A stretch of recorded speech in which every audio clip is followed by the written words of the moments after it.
Oi pessoal, começa agora o programa para quem tem prazer em conhecer o Quem Somos Nós.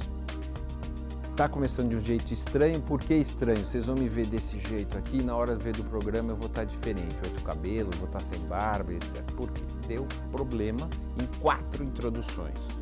A gente perdeu as 4 introduções, então eu estou gravando depois, só para ter uma introdução, tá certo? Então só tenta não estranhar muito a introdução e o cara que vai aparecer depois, que sou eu mesmo, é de outro jeito, tá? O programa tá demais. Então vamos lá, vamos voltar. Esse é o programa para quem tem prazer em conhecer. Nós temos 5 anos, 3 anos, 2 anos na verdade, no YouTube, em vídeo e 5 anos já em áudio na rádio e etc. Vai no quemsomosnós.com.br, escolhe a maneira que você quer ouvir, o tema, escolhe o jeito que você quer ouvir, a plataforma, e eu acho que você pode se divertir bastante com tudo que a gente já fez.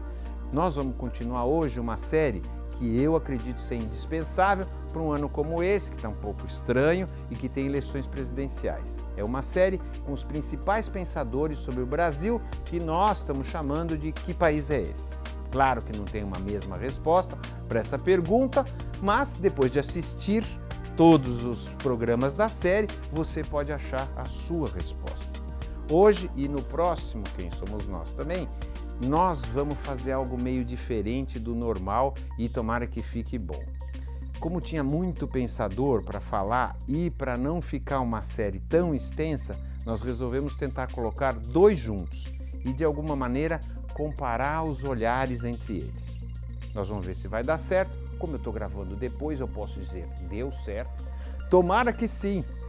Agora, aqui com a gente, o mestre em História Social pela FEFELESH da USP, Júlio Veloso, e o doutor em Filosofia e Teoria Geral do Direito pela USP, Silvio de Almeida, para falar das ideias de Gilberto Freire e Florestan Fernandes.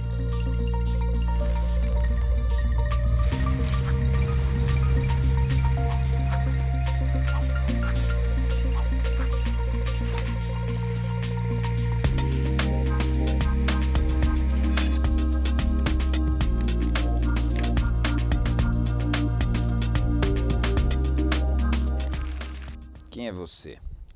Eu sou Júlio César Veloso, sou professor do Mackenzie de História do Direito, historiador formado pela USP, fiz mestrado na USP e também no Instituto de Estudos Brasileiros.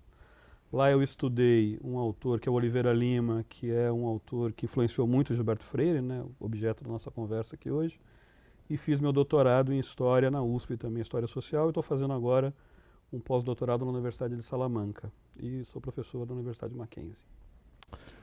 Meu nome é Silvio Luiz de Almeida, sou também professor da Universidade Presbiteriana Mackenzie, sou advogado, sou também formado em filosofia na Universidade de São Paulo, na Faculdade de Filosofia e Letras e Ciências Humanas da USP. FEFELESH. Na FEFELESH, a famosa FEFELESH.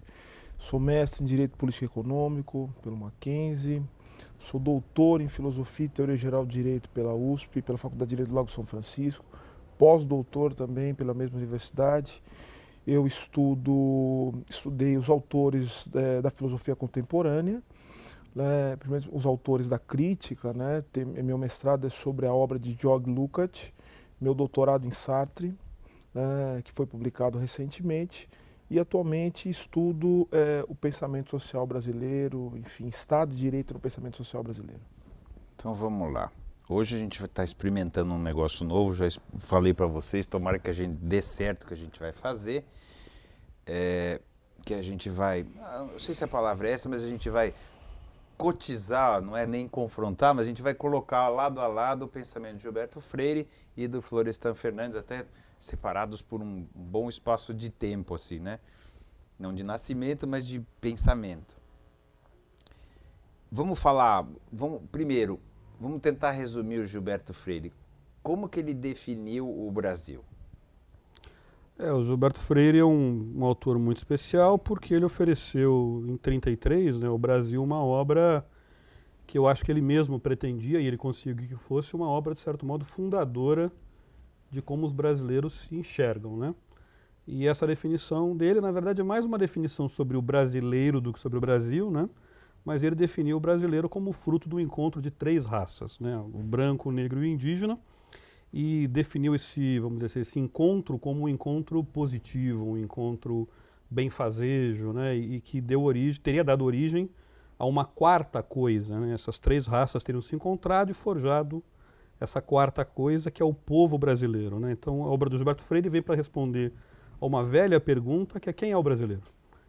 Uma pergunta que existiu desde a independência e que sempre foi tratada com certa dificuldade em função da diversidade racial do Brasil. E ele tenta oferecer uma solução para isso, que é a solução da miscigenação, que se transformou numa espécie de teoria oficial sobre o Brasil, né? Então, a importância dele é a importância de quem ofereceu a versão oficial sobre o que são os brasileiros. Então, mas posso só falar uma coisa? Claro. Uma coisa é você falar nós somos uma mistura, a outra coisa é que nós somos uma mistura que não tem conflito, que eu acho que essa que era a ideia dele, não é? Quer dizer, de que a miscigenação que a gente teve era entre os senhores de engenho e os escravos, não era tão grave o problema da escrava, não era assim? Não sei se eu estou um pouco tirando um sarro disso, assim, mas assim, era uma coisa assim, não foi tão grave, não foi tão difícil, a gente aqui no Brasil faz tudo misturado, tudo mais legal. Não tinha essa questão? Eu acho que a gente tem que entender a obra do Gilberto Freire dentro de um espaço em que há uma disputa de narrativa sobre a possibilidade do Brasil se tornar um país. Então ele está querendo oferecer uma narrativa de coesão, de consenso, sem o que você não consegue estabelecer o que a gente poderia chamar de um projeto nacional.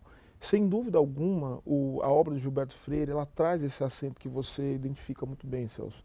Ou seja, essa ideia de um encontro consensual entre as raças.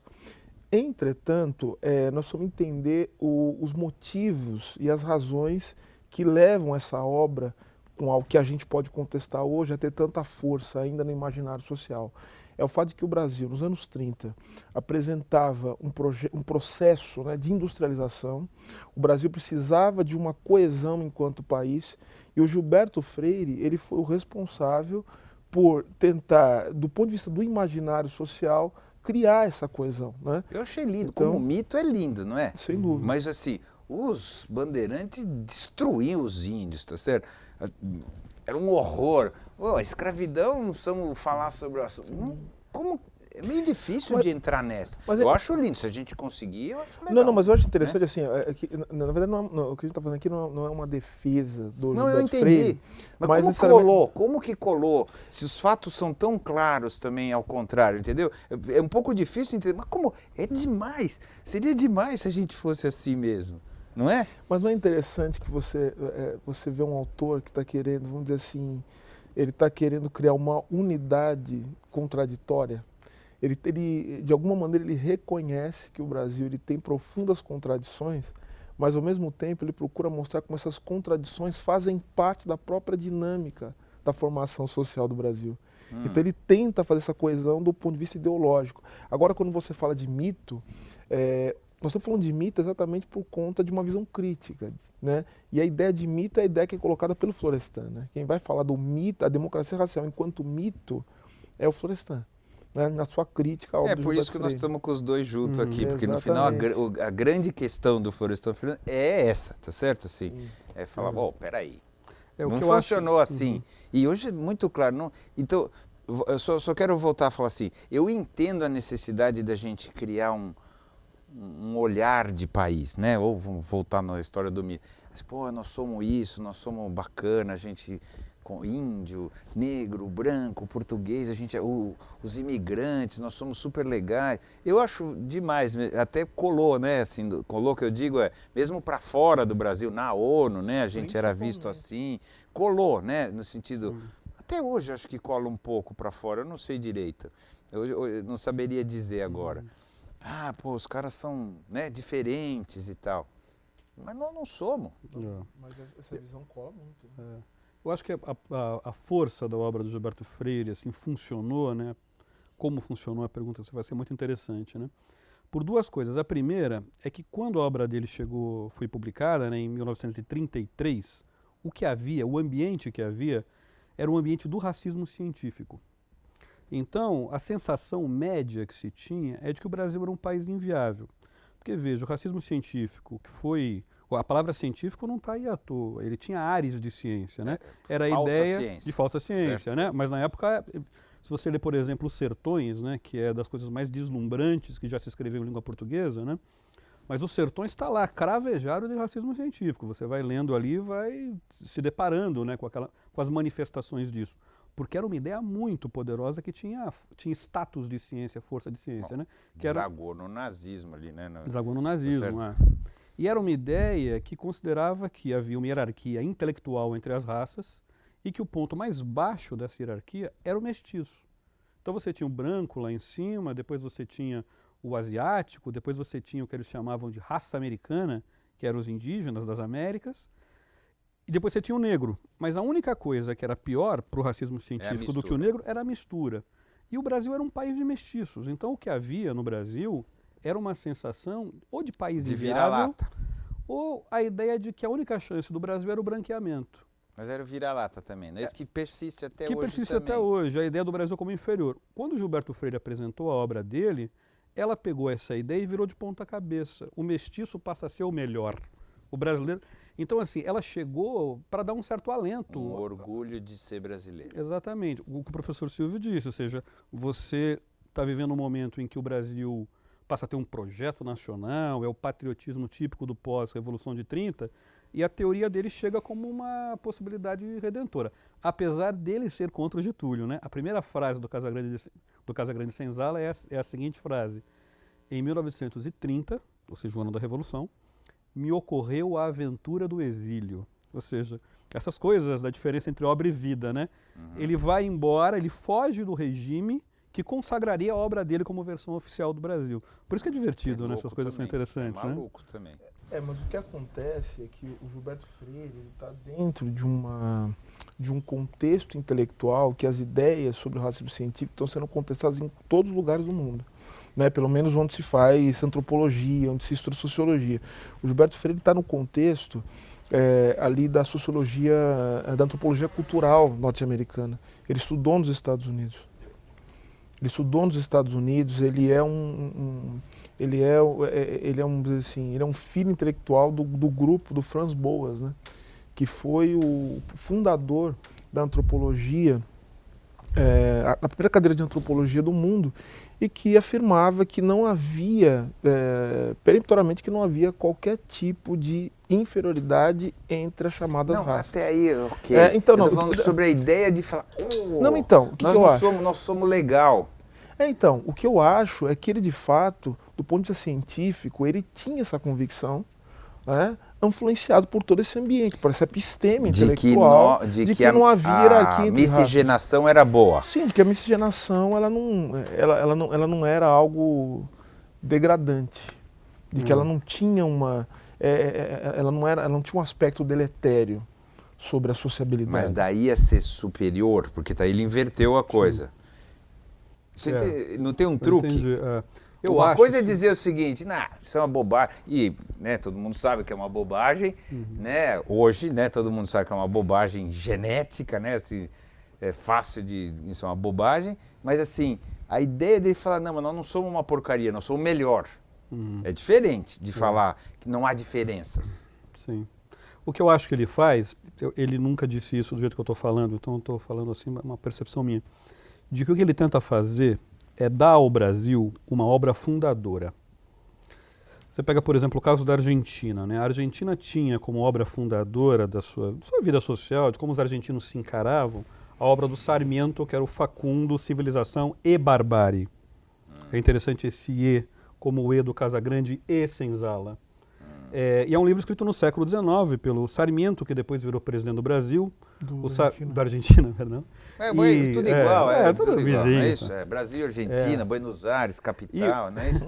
E ele foi um presidente, o Sarmiento é um presidente que impactou sempre os intelectuais brasileiros, né? O Machado de Assis, por exemplo, era impactado com a figura do Sarmiento, que eles regulavam mais ou menos pela mesma idade, né?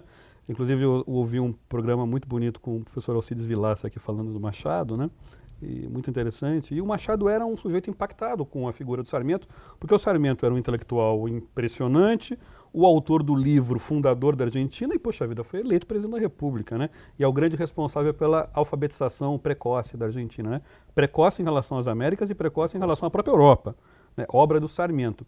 E eu acho que o Gilberto Freire pensou, eu vou escrever uma obra fundadora do Brasil, uma obra na qual a nacionalidade se reconheça como, sei lá, como a Divina Comédia foi escolhida pelas pessoas da unificação italiana como uma obra fundadora. Entendi. Nesse nível, né? Como os Lusíadas. Ele conseguiu, né? No final, E conseguiu. Sem dúvida, sem dúvida. Olhar assim, tudo parte daí, né? Todas as discussões são a favor, contra ou derivações do raciocínio dele, não é isso? E em torno do que o Júlio falou, acho que quando ele fala desse homem novo, né, do melhor, ele está se referindo também ao contexto brasileiro, ou seja, diante das determinações que não são apenas raciais, porque o Gilberto Freire ele fala que um dos pontos fundamentais para se entender o Brasil é entender também o trópico, né?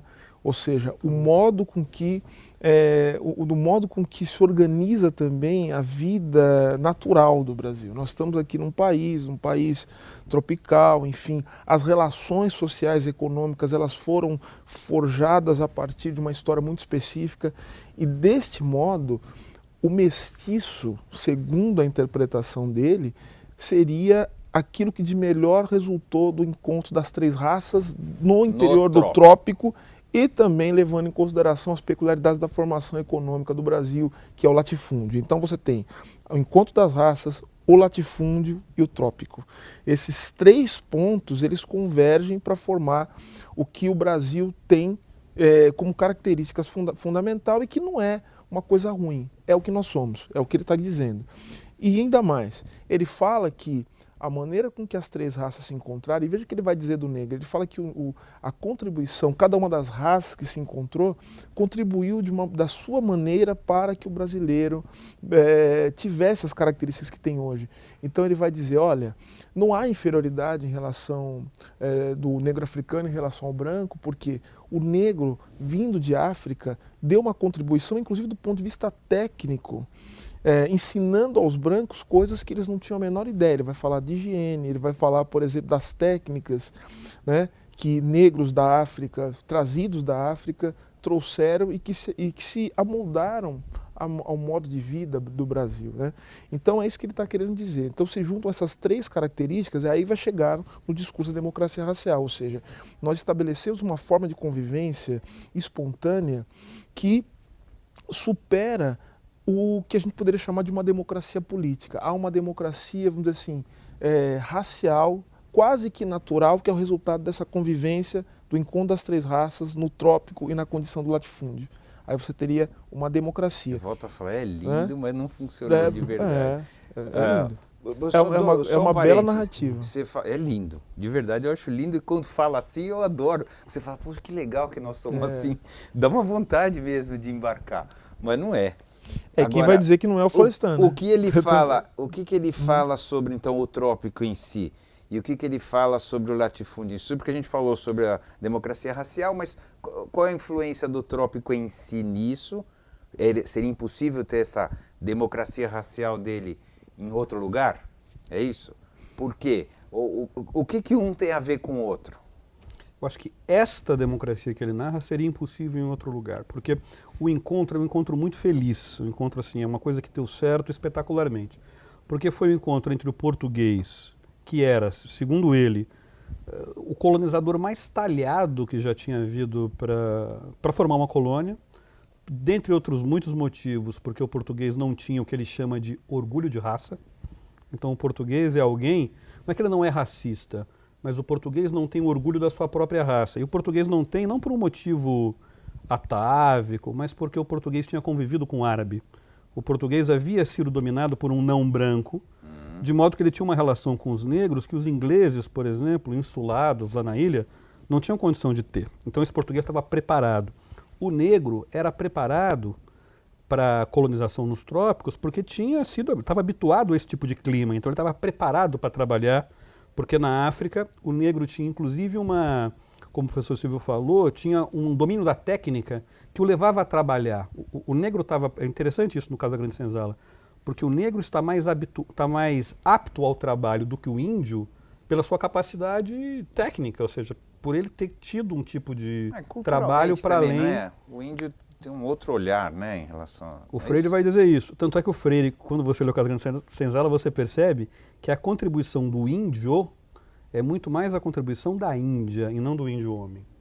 Então, isso no Caso da Grande Senzala, eu não me lembro se ele afirma isso claramente. O que quer dizer isso? Porque é como se o trabalho físico fosse dado pelo negro, o trabalho físico, técnico, físico no sentido amplo da palavra físico, e a indígena tivesse sido uma espécie de mãe de todos nós. Então, ele fala, por exemplo, que a indígena vai amolecendo as palavras, a indígena é quem vai dando de comer para todo mundo. E porque tem uma coisa que ele afirma no livro, que aliás vai levar uma parte importante dos ricos, da elite do Brasil a se contrapor ao livro dele, que ele fala, olha, as mães do Brasil são as índias e as negras, porque não tem branca. De modo que, de certa maneira, não tem branco no Brasil. E dizer isso no tempo do racismo científico era uma coisa muito radical. Era dizer, olha, se você não chegou semana passada no navio aqui, se você não é imigrante, você é negro, você é negro, você é mestiço. O que era uma coisa duríssima de se dizer para aquela elite naquele tempo, no tempo do racismo científico. Então ele diz, a Índia é, de certa maneira, a mãe do Brasil. Tem toda uma mitificação nisso, é óbvio, né? Mas ele diz isso. Mas o trabalho com a violência, mas também com o caráter formador que o trabalho tem, ele apresenta como responsabilidade do negro. O negro é alguém que faz isso, né? Então é um encontro muito feliz. E esse encontro também é feliz com o clima. Tem uma coisa muito interessante, literariamente, mais literariamente do que cientificamente, nos Sobrados e Mucambos, que é quando ele começa a falar da relação entre o escravo, os animais e a natureza. É um ponto muito forte do livro, sim, porque ele está tentando fazer, Celso, uma espécie de história do cotidiano. Ele está dizendo, está todo mundo dando explicações macroscópicas, ele está olhando assim, como é que era a vida cotidianamente, né? Como é que a vida acontecia. Então ele fala da forma como o escravo se relaciona com o cavalo, da forma como o escravo se relaciona com o boi, da forma como o escravo se relaciona com a terra, numa narrativa assim, flagrando um tipo de cotidiano, né? Flagrando ou inventando, no bom sentido da palavra invenção, né? Um cotidiano, romanceando, né? Um cotidiano, que é isso que o professor Silvio falou. O trópico é isso na prática. O trópico é a vida sol a sol. É a vida vivida de sol a sol. É a vida, vamos dizer assim, na qual natureza, homem, natureza incluindo clima, animais, terra, existe um encontro feliz entre tudo isso, né? O Massapê, que aí vai estar no Nordeste de forma um pouco mais clara, né? A água, o Gilberto Freire é o primeiro sujeito a denunciar o mau uso da água, o fato de que os mananciais estão sendo sujos e tudo isso.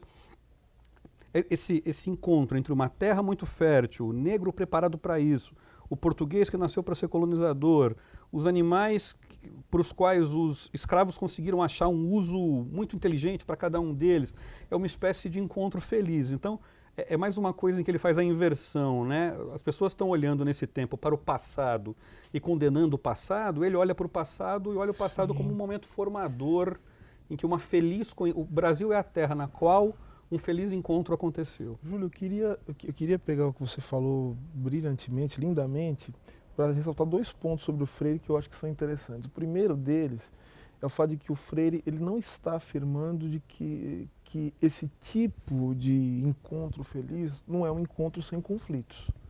Ele é um encontro conflituoso, há conflitos, há problemas. Entretanto... Há muitos fatos comprovando isso. Mas é que está. O que ele está querendo afirmar, né, é que esse encontro é tão feliz, segundo a narrativa do Freire, que nos próprios conflitos você já tem também a chave para a sua resolução.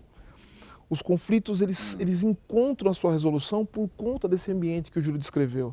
Esse é um ambiente tão bem integrado, é um ambiente em que todas as partes se encaixam tão bem, que os próprios conflitos eles podem ser resolvidos pela própria dinâmica de reprodução daquele ambiente social. Eu quero viver nesse lugar aí.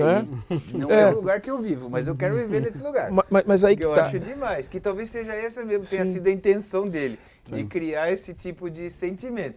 Eu quero viver aí, mas ele não existe. Não, mas aí tem um segundo aspecto, que é a questão política e econômica que o Freire está colocando. O Júlio falou da Bahia, ele falou, a gente falou agora do que está acontecendo principalmente em São Paulo, né? Rio de Janeiro, enfim, que é o processo de industrialização do Brasil. Então a grande preocupação com o Freire não é só de criar uma narrativa para o Brasil, ele está preocupado também em como ficaria, enfim, como ficariam as elites diante de um país que se transforma, as elites rurais, né, que dominaram o Brasil durante muito tempo, diante da formação de uma elite urbana, né, de uma burguesia industrial. Então vejo que essa narrativa dele, que ressalta o passado, não é uma narrativa que ressalta o passado rejeitando o futuro. O que ele está querendo é criar uma forma de conciliação entre a tradição e o moderno. Ele está querendo lançar as bases para o que a gente poderia chamar de uma modernidade conservadora. Ou seja, todas as transformações sociais que o Brasil inevitavelmente teria que encarar, elas não poderiam destruir toda a herança sociocultural que o Brasil acumulou durante esse tempo e que, segundo ele, formaram a base para uma resolução de conflitos muito bem delineada. Então é isso. A grande preocupação do Freire é essa composição do tradicional, leia-se, a burguesia agrária, né, o latifúndio, com uma burguesia industrial que precisa de Estado, precisa de norma jurídica, precisa de racionalidade. Tava exatamente. Muito forte assim, né? Tava correndo muito forte. Então você precisa fazer uma conciliação com os de cima. Funcionou, né? Claro que funcionou. Os de baixo que se dane, não é isso que ficou? É por aí. Isso, certo? É a conciliação com os de cima. Né? E que geralmente são brancos. Então. Não, geralmente, né? Geralmente na sua 99,99%. São brancos. Uma coisa que o professor Silvio falou é fundamental, né? Talvez o termo feliz para o encontro, que é um termo que ele não usa, eu usei, ele não seja o mais adequado, porque ele dá a impressão de que havia um cotidiano feliz. O Gilberto Freire não fala isso. É como se houvesse um cotidiano, vamos dizer assim, ele vai usar um termo assim, com qualidades de permanência. É como se deu uma civilização. Podia não ter dado. Deu liga, sim. Deu liga. Deu uma liga deu ali liga, naquele momento. Exatamente. E ele o Brasil não é aquela desgraça que os ensaios dos anos 20 nós mesmos achamos que somos. É isso. Nós não somos tão ruins quanto somos. Exatamente. Nem isso e nem o sul dos Estados Unidos. Porque é preciso... Tem uma coisa que eu acho que é muito sintomática. Um dia, se eu conseguir, eu vou escrever um artigo sobre isso. Que é fazer um cotejamento, uma comparação entre o que o Freire está escrevendo e o que o Faulkner está escrevendo nos Estados Unidos, o William Faulkner. Porque William Faulkner está escrevendo aqueles romances que mostram o sul dos Estados Unidos, o sul pós-abolição, como uma terra em que ninguém se reconhece. Né? Você lê O Som e a Fúria, que é aquele livro absolutamente brilhante. O que é O Som e a Fúria? Né? É um rapaz que tem um tipo de doença, né, em que ele não consegue compreender o que está acontecendo à sua volta, é o narrador do Som e a Fúria, né? Então, o sul dos Estados Unidos é aquele lugar de incompreensão mútua, em que está todo mundo absolutamente perdido. Ódio. E o Brasil não é assim. O Gilberto Freire vai explicar por que não é assim. Ele vai dizer, não é assim porque a sociedade, aquele encontro que aconteceu lá atrás, é o encontro no qual as coisas funcionaram, houve um encaixe. Ele usa um termo que sintetiza o que o professor Silvio falou aqui com exatidão, que é o seguinte: antagonismos em equilíbrio. Existem antagonismos duros no Brasil, só que esses antagonismos encontraram um equilíbrio. Encontraram um equilíbrio por quê? Porque o casamento entre terra, homem, raças, encaixou, deu certo. Né? Então esses antagonismos se equilibraram e eles permitiram a formação de uma sociedade com qualidades de permanência. O que nós não podemos fazer agora na década de 30? Jogar tudo isso fora. A preocupação dele é como é que a gente moderniza sem jogar esse passado fora, porque esse passado é a nossa diferença diante do mundo. No final da vida ele achava assim também? Acho que achava porque mais. Isso foi ele na década de 30, né? Ele morreu em 90 e pouco, não é isso? Mas 87, 86. Ele morreu em 87. Então, passou tempo, 50 anos. Mas aí eu acho... O que ele achava lá no final? Mas aí eu acho que o Júlio falou uma coisa, talvez ele tenha dobrado a aposta. A gente tem que ler as obras do Gilberto Freire depois de Casa Grande Senzala. Por exemplo, a gente vai ler Ordem e Progresso, né? Acho que é o maior livro dele e tal. Ordem e Progresso é um livro que ele claramente está preocupado com o que a modernidade, com que esse novo edifício jurídico que estava sendo implantado no Brasil pudesse trazer aquilo que tradicionalmente o Brasil fez. Ordem e progresso. Como é que a gente mantém a ordem? A ordem já está estabelecida, foi o resultado desse encontro. Tem um antagonismo equilibrado, então já tem uma ordem social. Como é que a gente consegue manter a ordem e caminhar em direção ao progresso? No fim das contas, o Gilberto Freire ele vai dizer uma coisa que para nós é muito sintomática pensando nos dias de hoje. Ele está muito preocupado com o modo com que a legislação trabalhista pode interferir nas relações do campo. Ele está muito preocupado com isso. E ele venceu. Porque se nós formos estudar a história constitucional do Brasil, a gente vai perceber que o Brasil ele só estendeu os direitos trabalhistas para os trabalhadores do campo na Constituição de 88. Ou seja, houve um pacto, sim, entre as elites, de tal sorte que se preservou os interesses da aristocracia rural no Brasil. Ao passo que a legislação trabalhista, enfim, ela foi aplicada aos trabalhadores urbanos, e só em 88. Agora, e vem sendo desmontada também, mas só recentemente, que mas o grande problema é que não há pacto à vista, né? Essa é a grande questão. Então, mas isso é um problema. Essa é a grande questão. Tá certo, é um problema. E a grande questão é que se é possível fazer um pacto hoje que envolva só as elites, né? Porque a crise ela não afeta só quem está em cima, mas quem está embaixo, mas afeta quem está em cima também, partes do Estado. Enfim, o próprio Estado Novo é o resultado de uma crise, né? Uma crise que não é só do Brasil, mas uma crise que é internacional, é a crise de 29, enfim, a gente sabe o que está acontecendo. Então, acho que o Júlio, ele lembra bem esse termo, que eu acho que é fundamental para entender esse processo de construção política e por que essas narrativas como a do Freire têm tanta força. Dentro de uma sociedade como a nossa, existem conflitos e antagonismos que não têm solução, mas que eles podem ser domesticados. É por isso que tem Estado, por isso que tem a ideia de nação, por isso que tem o direito. Então, agora eu vou usar o Florestan Fernandes. Ele médio assim, ele não sei se ele quer essa conciliação, não é isso? A não ser que eu tenha entendido muito errado, a ideia do Florestan Fernandes é assim, não, nós precisamos inverter um pouco essa pirâmide, o negócio não tem que estar conciliado lá em cima. Não é isso? Vamos parar com esse negócio de conciliação de elite, porque no final era isso que a gente estava falando. Vamos parar com esse negócio. Ou não é isso? O Florestan Fernandes fala, não, chega, agora chegou a hora de virar a mesa. É que o Florestan, ele significa um rompimento com toda uma tradição que o Gilberto Freire, no fim das contas, é um continuador, né? Que é essa tradição da interpretação do Brasil a partir... Você mesmo me falou, nossa, que lindo, né? Seja, uma tradição ensaística, essa coisa. O Florestan Fernandes, ele tem uma ideia muito firme de que é fundamental que o Brasil, que se olhe cientificamente para o Brasil. Ele vai, na verdade, fazer da sua vida todo um esforço para fundar uma sociologia que, de fato, seja uma sociologia científica, baseada na observação metódica dos fatos, mas não porque ele simplesmente quisesse analisar os fatos. Ele queria que a ciência fosse o impulso para uma possibilidade de olhar o mundo e transformar o mundo. Mas transformar o mundo com base numa racionalidade e não com base num desejo, na vontade. Então o Florestan, ele se insere na vida acadêmica, mas se insere politicamente na vida acadêmica e academicamente na vida política. Então, obviamente, que o Florestan, ao olhar para a sociedade brasileira, ele vai olhar os conflitos naquilo que os conflitos têm de mais concreto, de mais real. Tanto que ele dizia, aliás, não é ele que dizia, mas é uma interpretação que é feita por uma autora chamada Barbara Freitag, que ela vai dizer, o Florestan, ele monta a sua obra a partir de 3 grandes dilemas, né? O dilema é o conflito, né? É a contradição. E o título das obras dele demonstram isso.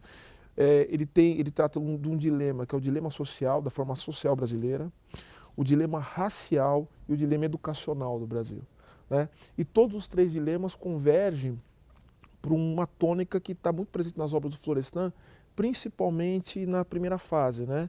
Que é o tema da incompletude de um processo de racionalização do espaço político brasileiro. O que quer dizer isso? Ele está querendo dizer o seguinte, o Brasil ele não completou a sua transição para uma sociedade realmente moderna, contemporânea. O Brasil é um país onde falta racionalidade. O Brasil é um país onde a ordem social competitiva, que é própria dos países, né, desenvolvidos, não se estabeleceu plenamente. Nós somos herdeiros, olha que é o contrário do Gilberto Freire. Para o Gilberto Freire, essa ligação com o passado era produtiva. Para o Florestan, essa ligação com o passado nos impedia de caminhar em direção ao futuro.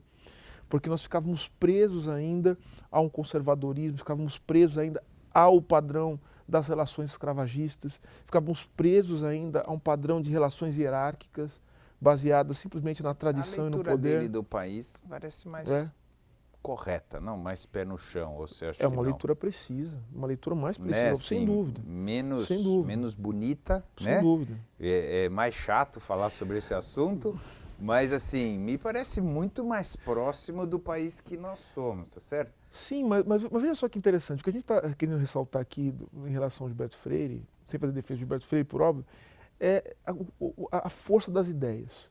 Porque, eu já gostei, eu falei assim, é demais. Todos nós queremos esse país. Acho que o Florestan Fernandes também quer esse país.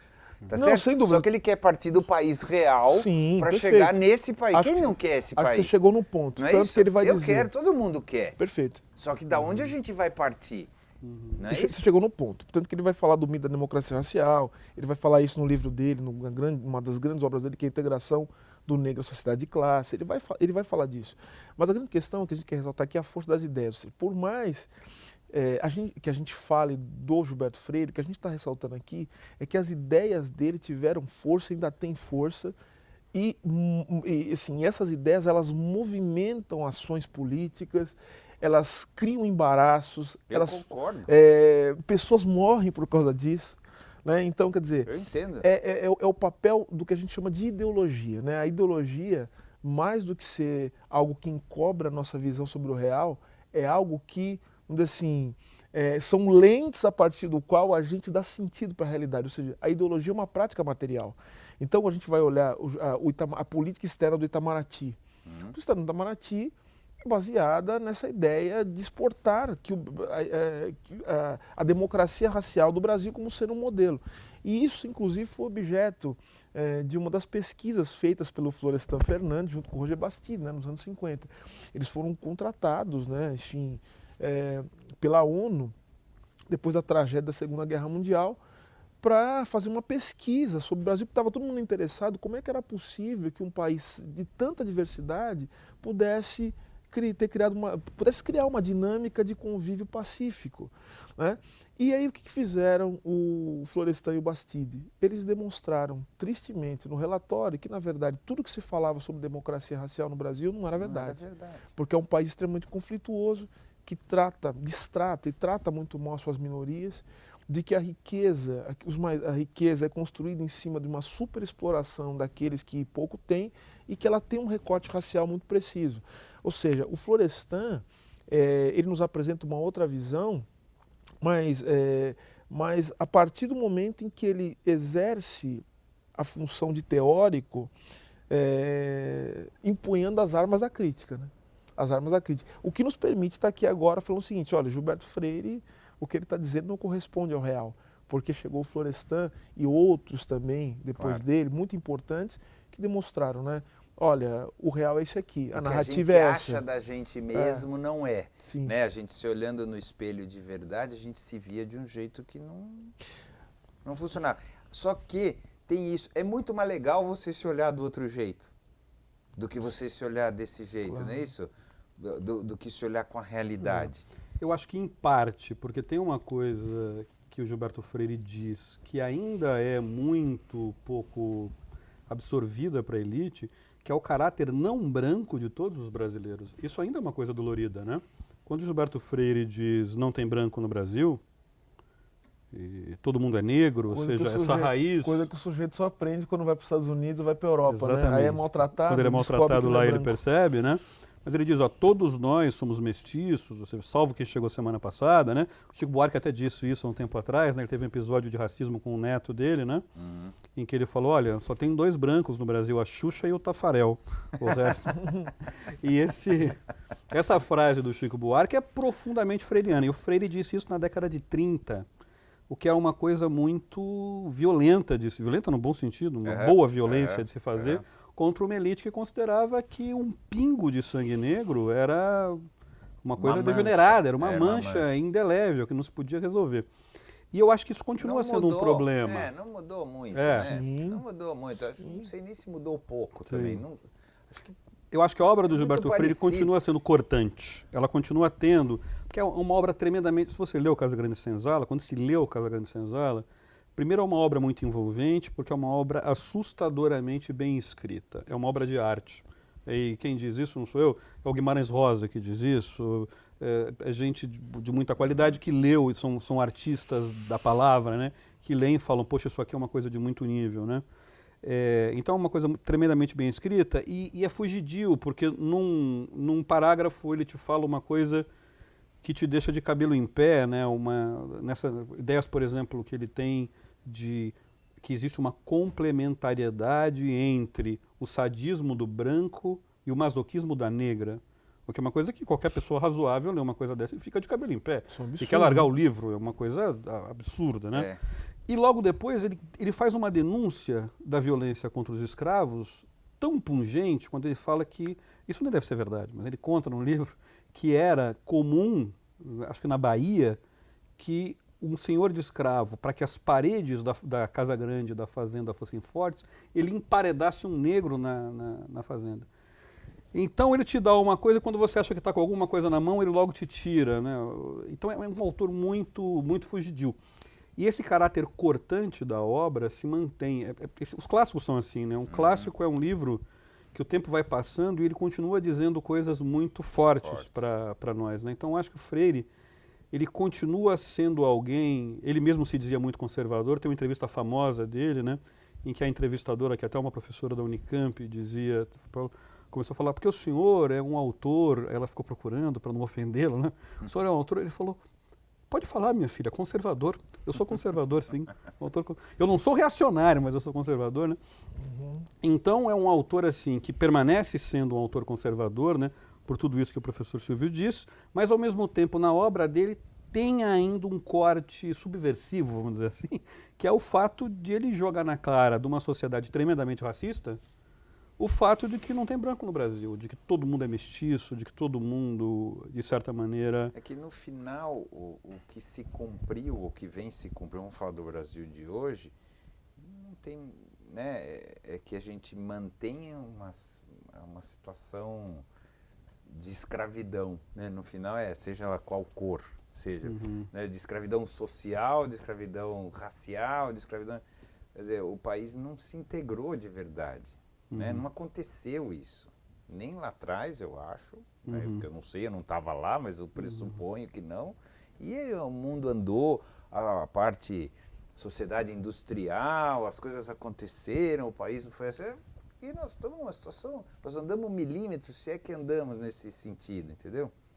É uma sensação que eu tenho, acho que o Florestan Fernandes coloca isso também com bastante força, assim. Nós não andamos, as coisas estão aqui, nós somos assim. Parece que eu estou... parece que o Florestan Fernandes é negativo, né? Não é nesse sentido, porque eu acho que, na verdade, ele fala, olha, vamos olhar tudo isso para ver se a gente melhora, não é isso?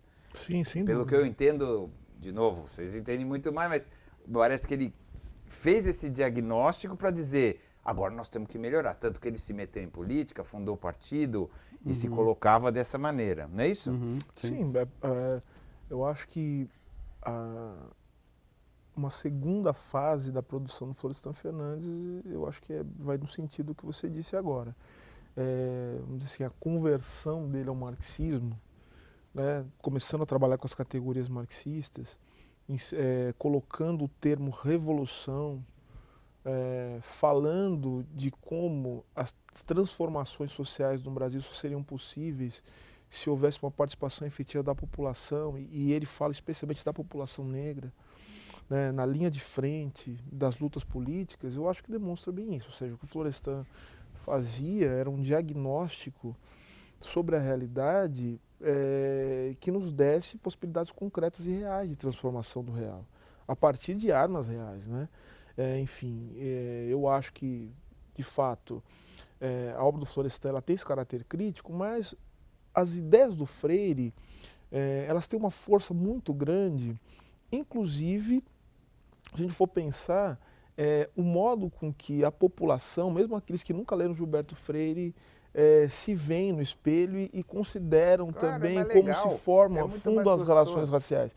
Não, mas veja, eu acho que, de certa maneira, essa visão do Brasil como paraíso racial, no fim das contas, acaba ajudando na perpetuação de certos aspectos políticos e econômicos, como você muito bem coloca aqui. Por exemplo, é só ver as novelas, né? As novelas que passam na televisão, o que você percebe, né? E há estudo já sobre isso, né? Dificilmente você vê um casal de negros e que tenha protagonismo. Isso é muito raro. Acontece algumas vezes. Como uma exceção e é falado mas e é tratado sim, como uma exceção. Olha que legal, nós estamos colocando um casal de negro. É um outro sim, jeito. O que mesmo geralmente assim não é uma coisa natural, né? Sim, e o que geralmente acontece são casais interraciais, né? É um negro, uma branca, o que não é um problema em si, mas a questão é o seguinte: você dificilmente tem um casal de pessoas negras vivendo numa situação cotidiana como os negros vivem. Óbvio que a questão racial ela sempre aparece, ela se coloca, mas dificilmente você vê o protagonismo, então, uma questão, isso sendo colocado de uma maneira evidente, né? Então demonstra-se que o que o Gilberto Freire escreveu, o que ele coloca, se tornou parte do próprio imaginário social no Brasil, né? E que o que você está falando é que impede o país, ou ajuda a impedir, impede também é meio grande, ajuda a impedir... A luta antirracista se torna muito difícil, mais difícil quando a gente não encara o problema de que no Brasil há uma clivagem racial. E a gente está colocando isso aqui, né, faz parte dos nossos cursos. A questão racial no Brasil não é uma questão que interessa apenas à população negra. A questão racial no Brasil é uma questão que está ligada diretamente a qualquer tipo de processo de desenvolvimento político e econômico que a gente queira fazer no Brasil. Só fazer uma conta simples.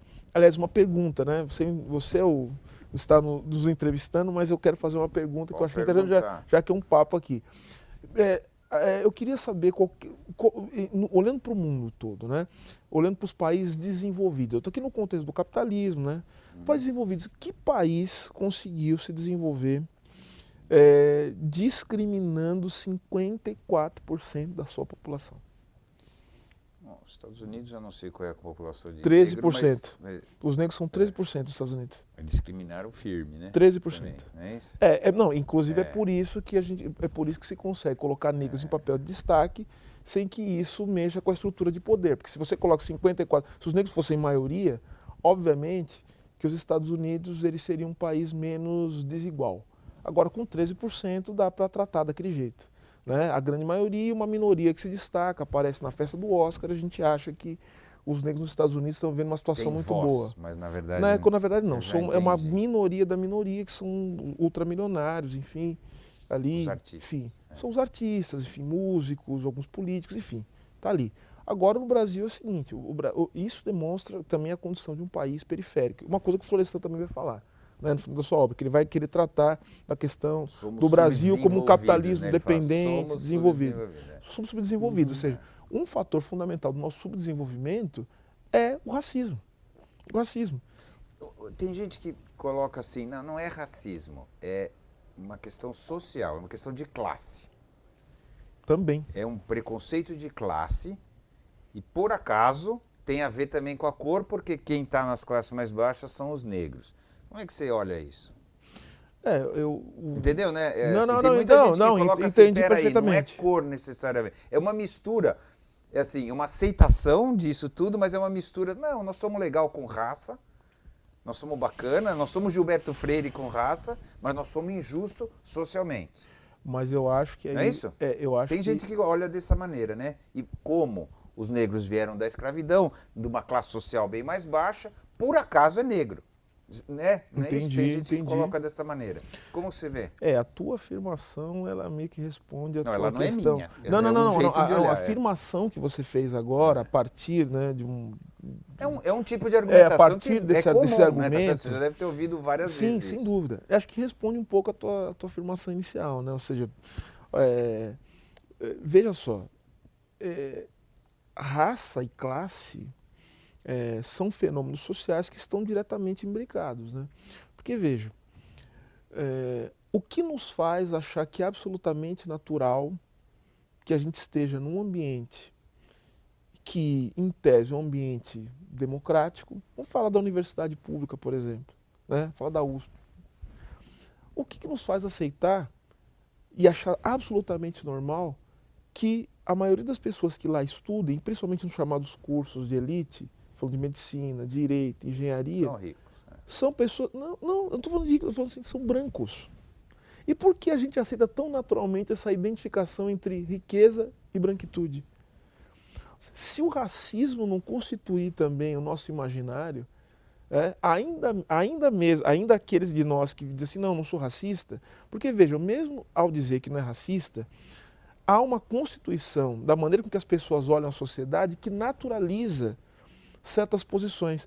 Tanto que se a gente entrar num lugar, por exemplo, num restaurante chique, e se a gente encontrasse a maioria das mesas ocupadas por negros, eu duvido que qualquer um de nós não iria tomar um susto. Eu iria assustar, e eu sou negro. Eu iria tomar um susto. Por quê? Porque aquilo ali não faz parte do panorama social que nós estamos acostumados a ver.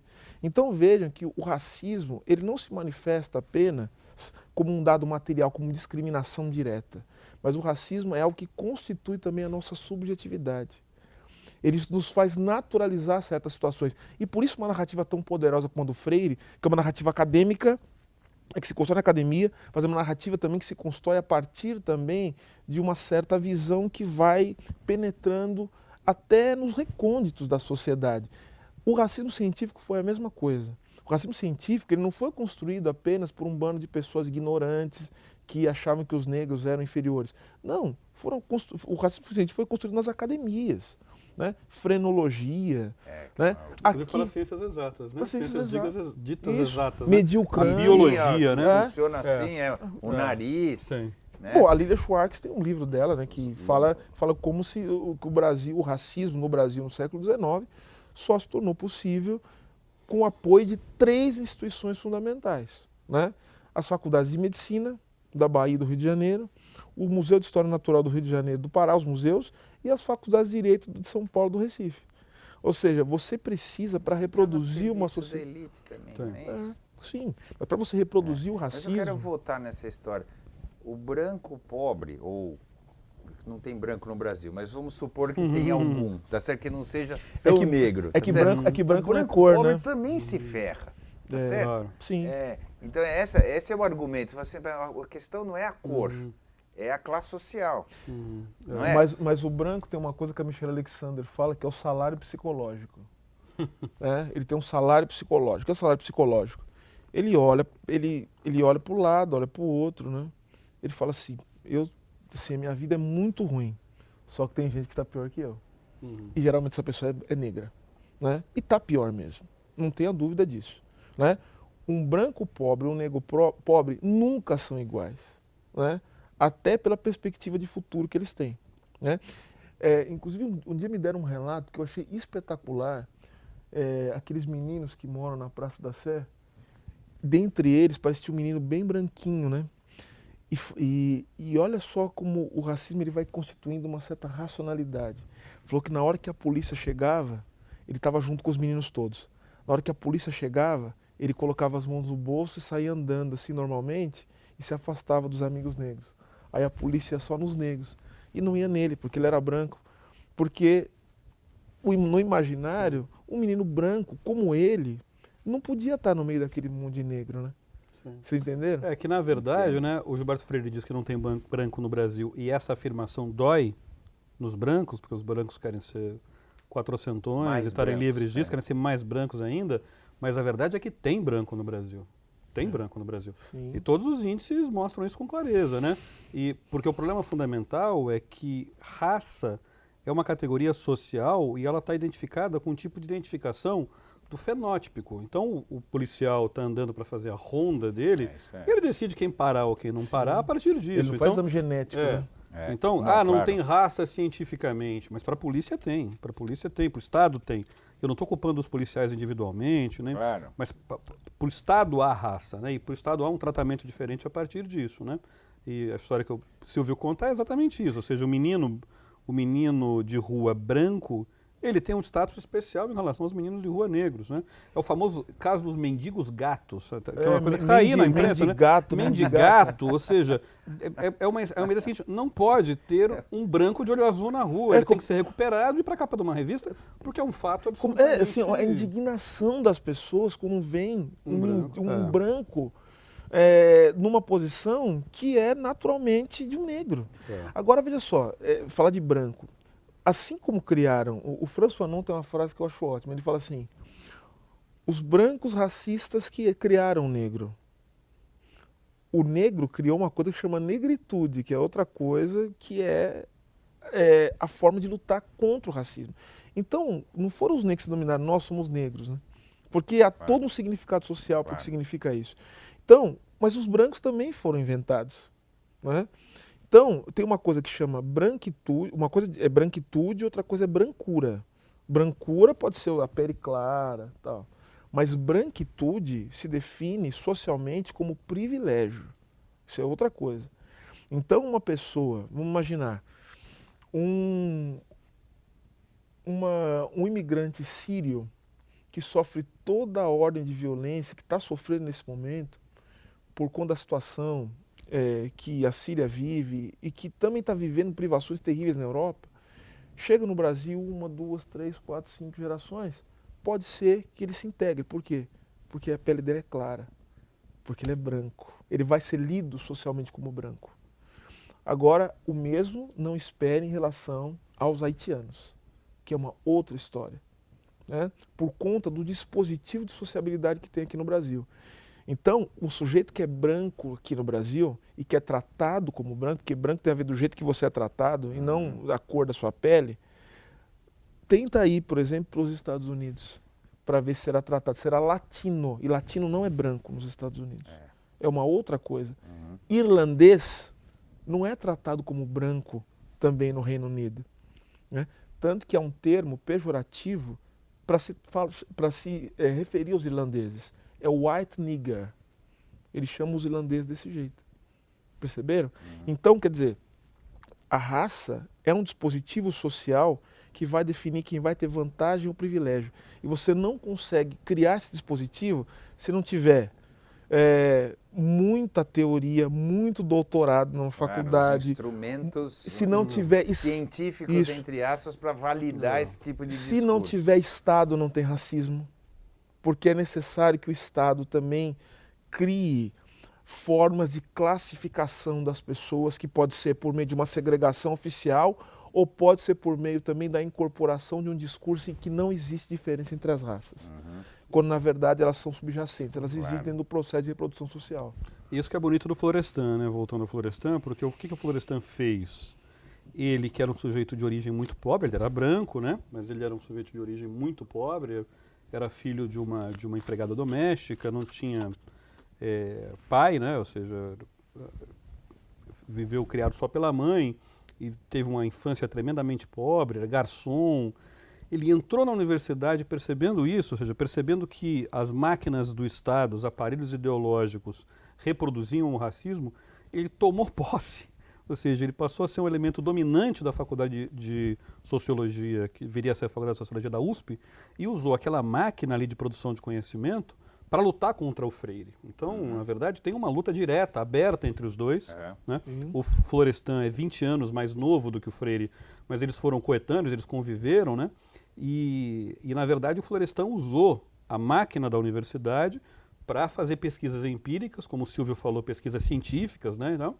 Para poder combater as ideias do Freire. Demonstrar as injustiças, demonstrar, como quem diz, olha... não simplesmente denunciar. Exatamente. Né? Então, essa é a diferença. Demonstração. E denunciar já existia, né?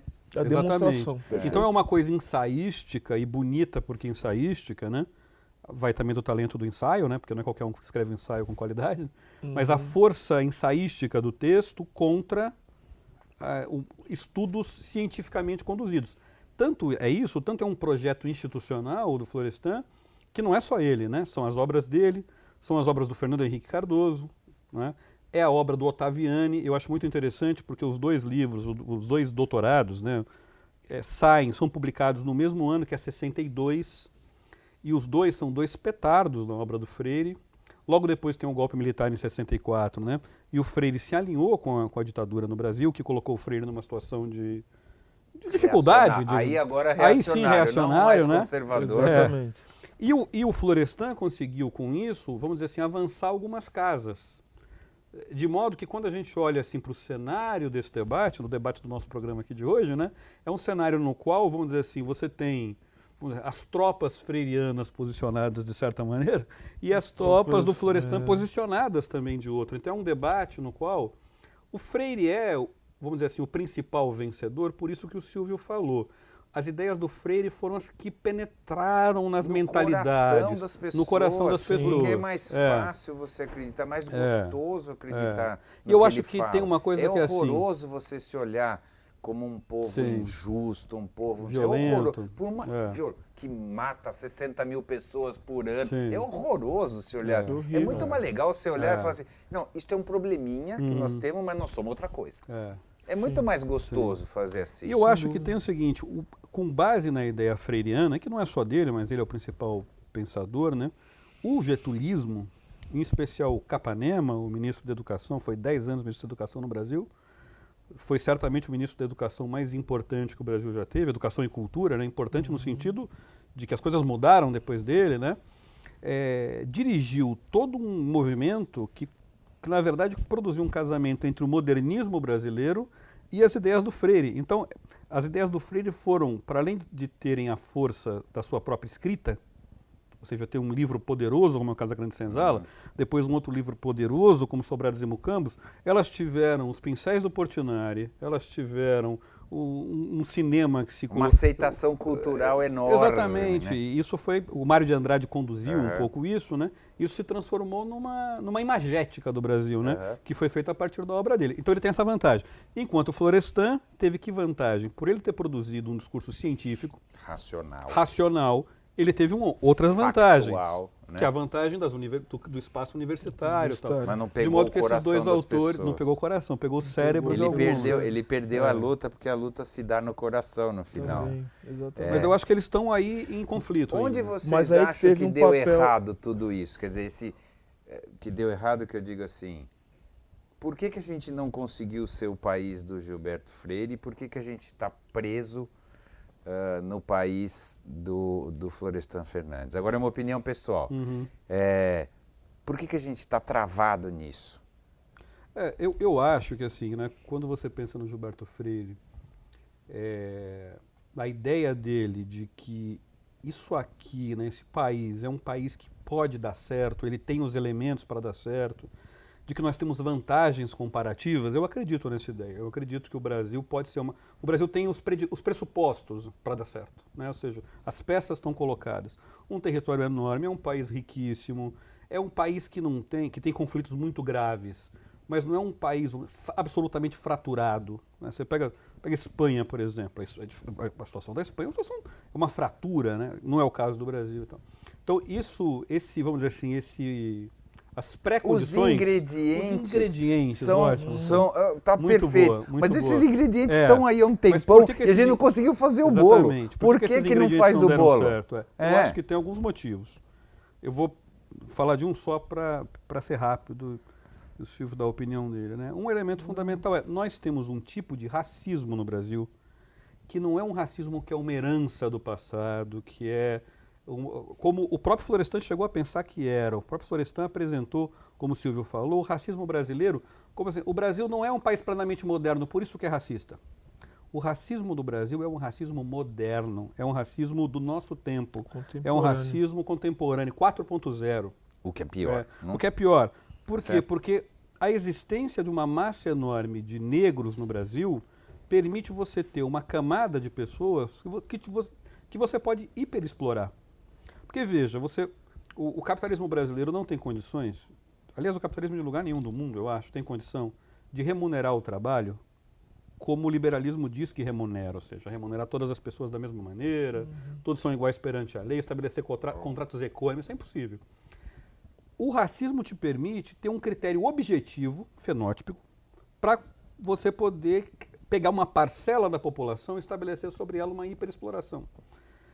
Então, o que eu acho que acontece? Nós temos um tipo de racismo cuja origem se explica pela história, mas cuja existência é uma função da nossa sociabilidade agora, atual. Não é agora. Não tem a ver com a escravidão. Não tem a ver com a escravidão. Eu entendo o que você está falando. E nós temos o seguinte, então esse é um problema. E o segundo problema, para falar só de dois, é que nós não temos no Brasil uma elite que seja significativa do ponto de vista numérico e tal, que esteja disposta a fazer aqui uma nação. A fazer do Brasil uma nação plenamente histórico, desenvolvida. não é?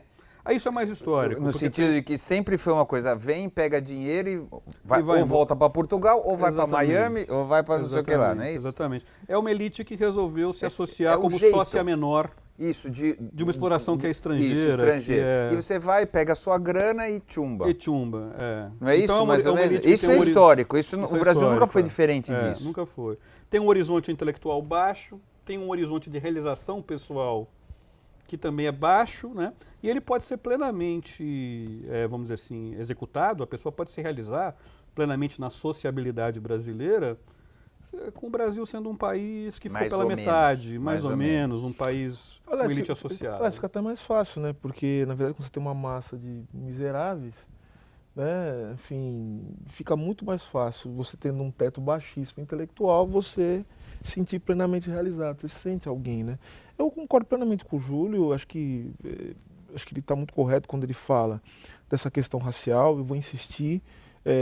Para mim não existe qualquer projeto de desenvolvimento nacional, de tirar o Brasil da pobreza, de tirar o Brasil da dependência, do atraso, seja do que for, se a gente não conseguir pensar como a questão racial ela nos ancora, ela nos impede de ir para frente, ela nos impede de... Mas a gente não está vendo um horizonte de discussão sério sobre esse assunto, estamos? Não, vocês estão vendo isso? Eu acho que tem discussão. Vocês estão animados? Não, vamos lá. Calma, né? Pessimismo, animado calma. não. Eu acho que assim, como já disse, a gente tá cultivando o pessimismo da razão e o otimismo da ação, né? Assim, acho que é interessante. O pessimismo da razão nos leva a fazer uma análise bastante fria do que está acontecendo hoje. Eu acho que existem discursos importantes, existem pessoas dispostas a discutir isso.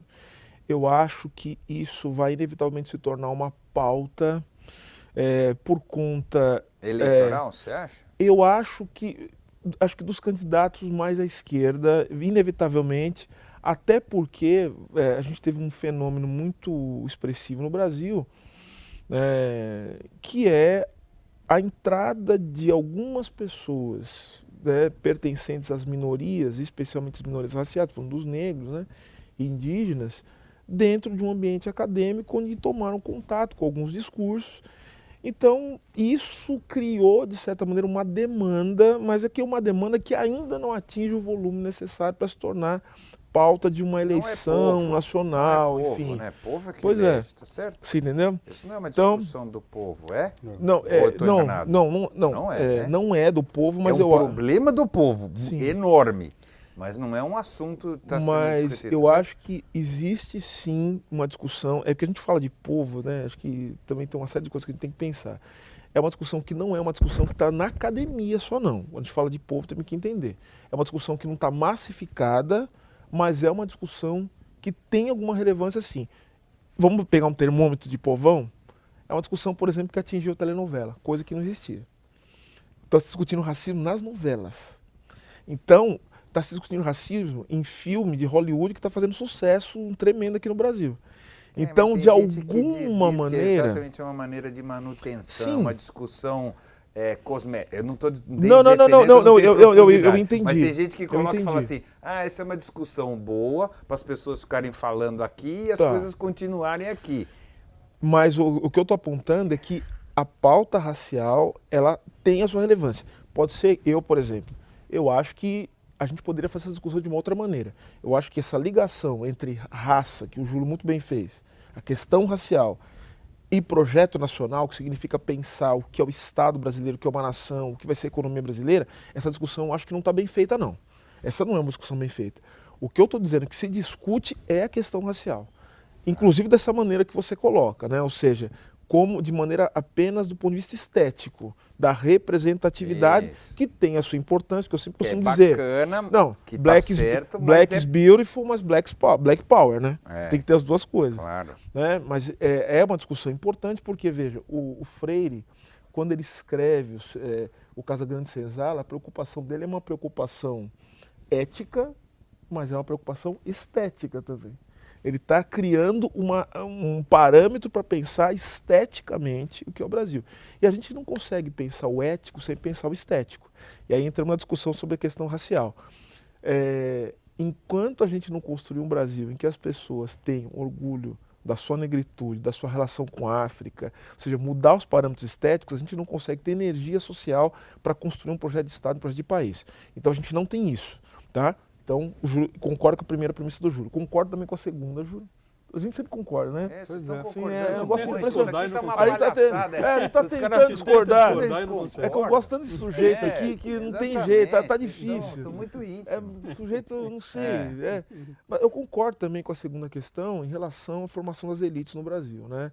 Eu acho que o capitalismo brasileiro é dependente de Florestan Fernandes, no seu livro A Revolução Burguesa, de 75, se eu não me engano, ele aponta isso de uma maneira muito importante. Ou seja, no Brasil você tem uma elite, que não sei se pode ser chamada de elite, né, mas que está na linha de frente dos processos políticos, econômicos. Elite de grana, elite de não grana, necessariamente os endinheirados, né? Os endinheirados. Com dinheiro. Com dinheiro, gente branca com dinheiro, vamos colocar dessa maneira, porque acho que está dentro do papo, e que não tem nenhum compromisso em construir uma base social que projeta o Brasil em direção ao futuro. Não existe isso. Né? Então eu acho que isso está em vários elementos. Veja só, a falta de compromisso das elites fica no fato de que a discussão racial, né, é uma discussão também que fica embaixo do tapete. Por exemplo, questão tributária. A gente tem que discutir questão tributária no Brasil. Né? Em alguns eu vi recentemente que nos Estados Unidos, algumas pessoas ricas, né, eram contra a diminuição de impostos. Né? Se eu não me engano, era o... eles fizeram um movimento pedindo ao Trump que não fizesse a redução de impostos dos mais ricos. Exatamente. Isso aqui não aconteceria nunca. Pois é. Então, o que eles estão pensando? Eles estão falando, olha, isso aqui vai aumentar a pobreza. Isso aqui vai causar uma série de... Os caras falam, eu não preciso. Eu não preciso disso. E, óbvio, se eu não preciso, isso só vai causar mais desigualdade. Claro. Percebe? Então é um sujeito que está com compromisso, ele não quer matar a galinha dos ovos de ouro, porque ele sabe que é ali, né? Sim. Aqui no Brasil não. Nem quer ser morto pela galinha na esquina, nem quer ser morto pela galinha na esquina. Garganta cortada na esquina. Dar uma bicada mortal, né? Aqui no Brasil não tem o menor compromisso. Então o sujeito que ele faz o quê? Ele assim, ajuda no processo de destruição do Brasil, não está preocupado com ninguém, destrói inclusive a base jurídica e social que permite que exista um mínimo mercado consumidor para comprar os produtos que ele produz. Né? Eu estou falando aqui da reforma trabalhista, falando da reforma previdenciária. Você está falando. Agora, é maluco, concorda? Porque é irracional esse processo, aí que tá, não é? Não é irracional. Porque é um negócio onde você vai destruindo aquilo que te enriquece. É movido por uma racionalidade que não é só a racionalidade do dinheiro, é uma generosidade ao contrário. Ele prefere ser mais pobre e estar longe, mais pobre não, ser menos rico, não é? E estar longe dos de baixo, ser menos rico e estar associado aos países do capitalismo central, do que enriquecer num país mais independente. É uma coisa incrível, porque quando você lê, por exemplo, os autores que nós estudamos, os nossos cursos e tal, todos eles fazem uma aposta numa racionalidade econômica da elite brasileira. Liberais, hein? Mesmo os liberais, exatamente. Eu falo, olha, vai dar certo, por quê? Porque tem um pedaço da elite brasileira que vai perceber que ganhará mais num país desenvolvido, que ganhará mais num país de renda média para alta. Mínima. Tá, ele vai vender mais geladeira, mas não acontece isso. Eu quero que o sujeito tenha um salário para poder comprar. Então, ele prefere não encontrar no aeroporto. Não é precisa ser muito inteligente para né? Assim, até eu consigo perceber que é melhor você ter um país de classe média, onde você consegue vender para todo mundo, tá certo? Claro. E você ficar mais próspero e tal. Mas, Celso, mas ao mesmo tempo a gente não pode cair na tentação de achar que isso é uma questão da vontade. Porque eu falo, existe uma estrutura social que leva à formação desse tipo de capitalismo no Brasil, né? Então a gente tem que entender isso. Que inclusive, porque senão a gente fica achando que é uma peculiaridade do Brasil. É uma maldade.